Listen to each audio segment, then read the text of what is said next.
duat ndalem pak tek Tirana. Nëse do të kishim zgjedhje për Tiranën, pas pak do ta diskutojmë pjesën e ngërçit që u krijua, por nëse do të kishim zgjedhje për Tiranën, kandidati Binaj i pavarur, mbështetur nga opozita, mund të ndryshonte diçka tek rezultati? Ja, nuk besoj. Thënë kjo një ngushtim ndoshta, apo pse jo edhe një tani rezultatin shiko, po ta shohësh, edhe unë këtë kam thënë gjatë gjithë periudhe me organizatën mia të partisë, kur po bëshim gati për të hyrë në zgjedhjet, pra deri në vendimin e gjykatës kushtetuese. Këtë kam thënë që po ti marrësh opozitën të gjithë bashkë dhe ne jemi 50.24-45% me 49 pikë çambetet 50% Pra jemi shumë ngushtë, jemi shumë afër. Unë nuk mendoj që ky djali do ngushtonte gjë, sepse ngushtë është, po nuk mendoj që do fitonte. Pse? Unë mendoj që bashkia është një çështje serioze,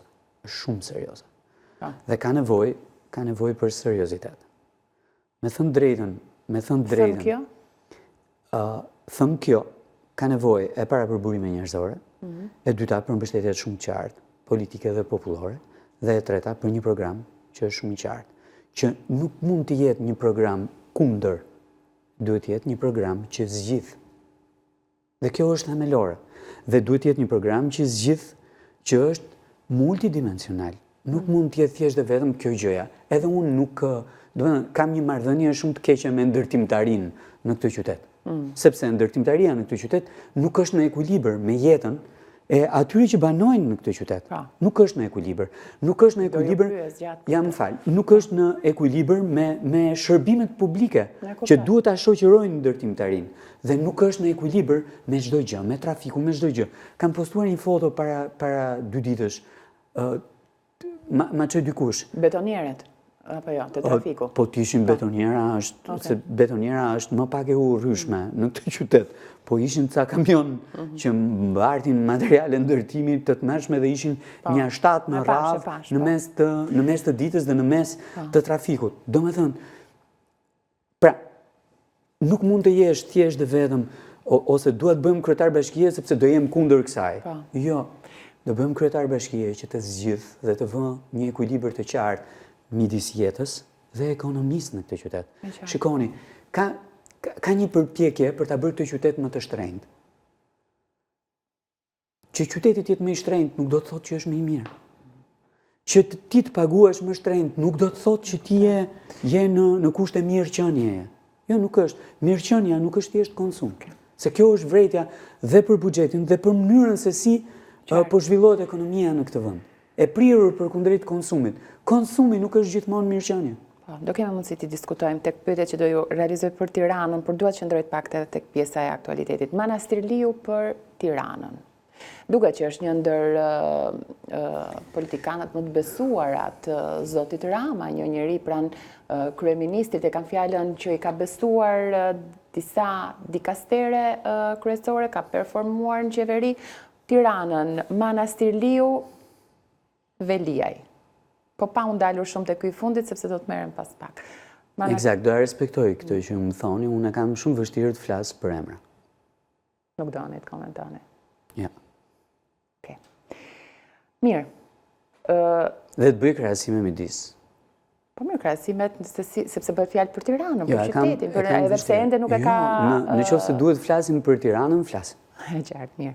Atere, mirë, i kthejme pak pjesës vendimit gjykatës kushtetuese, lë Erion Veliaj në fuqi, pra si kryetari i Bashkisë të Tiranës, që nga data që dekretoi presidenti Begaj, ngërçi që u krijua, por edhe reagimet dhe deklaratat e Ramës, i cili shprehet që u shkarkua në Këshill Bashkiak Veliaj, u hodh poshtë nga gjykata kushtetuese, atëherë të dal nga burgu dhe të vijojë të shërbej Tiranës dhe hetimi të jetë kështu.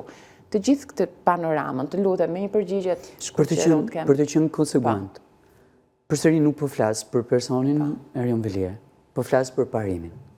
Dhe thash edhe gjatë diskutimit në Kuvendin e Republikës së Shqipërisë, lidhur me institucionet e pavarura të drejtësisë. Shikoni, burgu është institucion i vuajtjes së dënimit.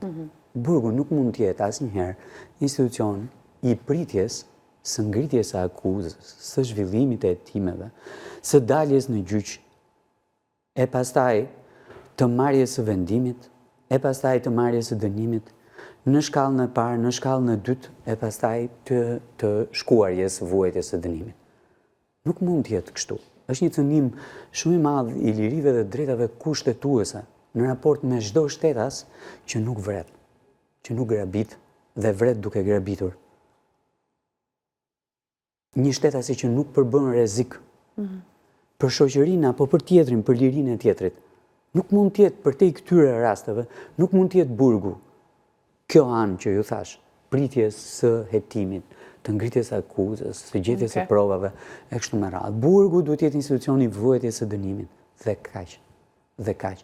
Thënë këtë, jam plotësisht dakord me çfarë po thuhet tani pas vendimit të gjykatës kushtetuese për këtë rast. Dhe natyrisht, Pama Tirana duhet të ketë... Unë nuk dua të ushtroj as trysni, as presion, dhe s'dua të merret e tillë edhe ajo që sapo thash përkundrejt organeve të drejtësisë. Për më tepër gjykatës kushtetuese, por duhet të ruaj një standard dhe duhet të ketë një vijsjellje në momentin që ka marrë një vendim të mëparshëm.